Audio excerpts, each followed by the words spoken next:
So some questions have come up recently, and I kind of want to just run through them real fast in a video so it's available to all the students.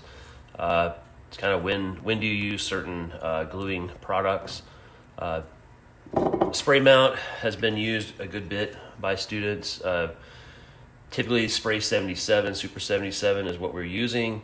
That is going to be good for your paper to paper applications, spray mounting foam core to foam core, cardboard to cardboard.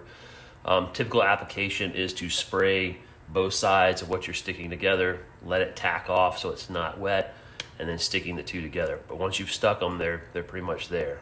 That goes for the pink foam as well. It does a pretty decent job. You will have some delamination at some point. There are higher strength spray 90s, ones that are particular for foams and stuff, but you're going to get a lot more expensive. The heads typically clog on those, so you will have more. In this case, I have two cans on the bench that both are missing the nozzle because they both clogged up. One trick there is they do recommend as you're spraying, when you're done, invert the can, spray some out. Nothing should come out except for the propellant, but if you're only using small quantities over time on a large can like that, you are going to eventually leave product in the can that doesn't have a way of getting out. All right, so moving on to other applications. We have other glues. We have cyanocrylates, which you would know as super glues. We have polyvinyl acetates, PVA glues, which are going to be your wood glues. Those come in various forms as well. Titebond makes a 1, 2, and a 3. 1 is for all indoor applications, 2 is for some water resistance, and then 3 is typically going to be for your interior exterior applications. It will be more waterproof than, say, the 1 or 2. Cutting boards, you'd want to go with the Titebond 3. Other glues we have in the shop for gluing acrylics together, you want to be using the modern version of the methylene chloride. It's going to put acrylics, styrenes, ABS, polycarbonate. It will fuse those to themselves and sometimes to each other. It is in liquid form. Watch the acrylic and styrene videos and you'll be able to pick that up pretty easily. Now we move kind of on to, real quickly, wood applications. When you're gluing wood, these were long planks. You're doing edge conditions where you're doing an edge or face, edge to face, but you're never doing the end grain to end grain typically, because that is going to be where all the fibers are. Your tree was growing in this direction.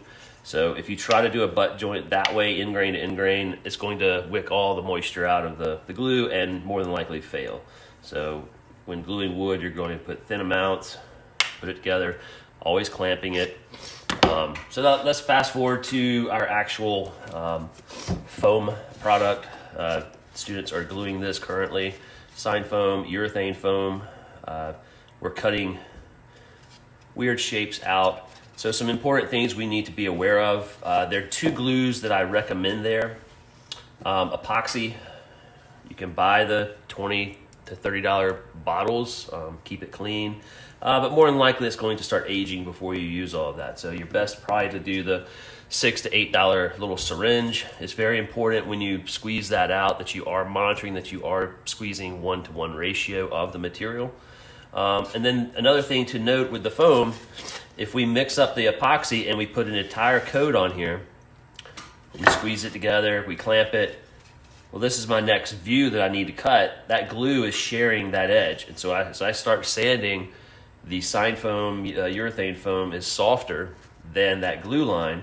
So I'll end up what's known as a knife edge. And so instead of at that seam having a nice clean edge, I'm going to end up with a glue line that's poking out like that instead. So we want to make sure if we are going to use the epoxy, the good thing with epoxy is it's relatively inexpensive. It does dry quickly if you buy the 5-minute, which I would recommend.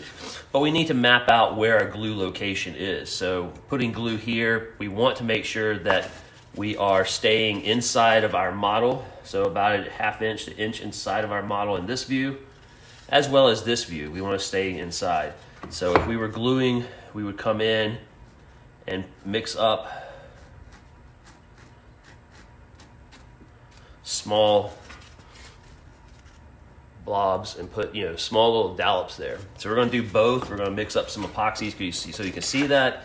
And then we're going to use Gorilla Glue. Gorilla Glue is actually really good for this application, but there's some very important things you need to be aware of there. Gorilla Glue used to make only one glue back in the early days, polyurethane glue. And so it's this brown liquid. Make sure it is that. They have now started making PVA glue for wood, super glues as well. So don't get confused by the synonymous name of Gorilla Glue. It needs to be the polyurethane brown. And on the back it will say damp it, glue it, clamp it. So it does need water to activate it. And hopefully it will come out of here this morning. So with that glue, as it sets, another important thing is it has to have the water on the surface. So you put a small amount and just kind of dab it in with a paper towel. You're going to come in and put slather some on, but you need to clamp it because the moisture activates it, so it starts foaming. And so if you don't clamp it and you don't monitor it, you may come back and your pieces have shifted and are sandwiched apart by the foam. So make sure you have it clamped really well. What's good with that is it has a similar texture, and so you can sand and carve right through it without having the issues you do have with the epoxy. Make sure you're very clean with it. Once you get it on your hands, it stays with you, so you're going to have spots all over your hands with you where you've picked up debris throughout the day. So make sure you stay clean with that product and don't get it everywhere. So mixing of the epoxy, we said it would be a 1-to-1. I didn't have those prepared.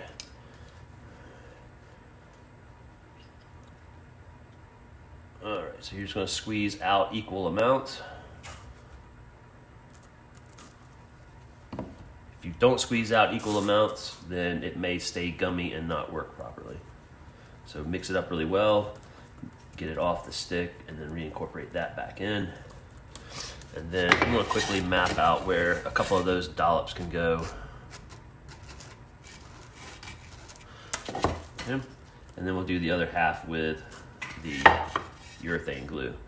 So we'll come in, we're not putting a lot through there. So we have a couple of dollops located as we were saying there. So we would put that together. For show, we're going to put some more of this down. And it's stuck. All right, so I'm back. Another downfall to this glue is because it is so sensitive to the moisture, you do run the risk of it setting up and getting old on you. So I'm just gonna put a small amount on our piece of foam here. And so this will be the other half. So we're just testing one half as epoxy. This half will be the brown foam. It's already starting to foam a little bit. I'm gonna quickly, the moisture in the foam.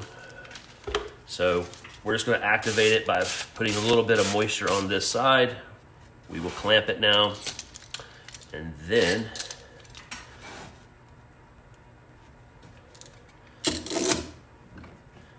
just make sure everything's kind of going together the way you want it to. It's not. Now, we said the 5-minute epoxy. It's going to be probably the most common one that you do use because it will have a longer shelf life as a student as you buy it. And then also, it takes the 5 minutes to set up. Whereas the Gorilla Glue says it is a 24-hour cure. I would say probably in 3 to 4 hours it may be ready for us to cut. So we'll check back with that. And I'm going to put some on this. And I'm going to activate that with water. And then when we come back, we'll be able to see that as we do our next video.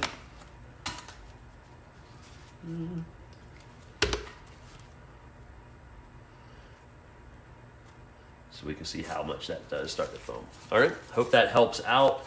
Hopefully I'll get this up today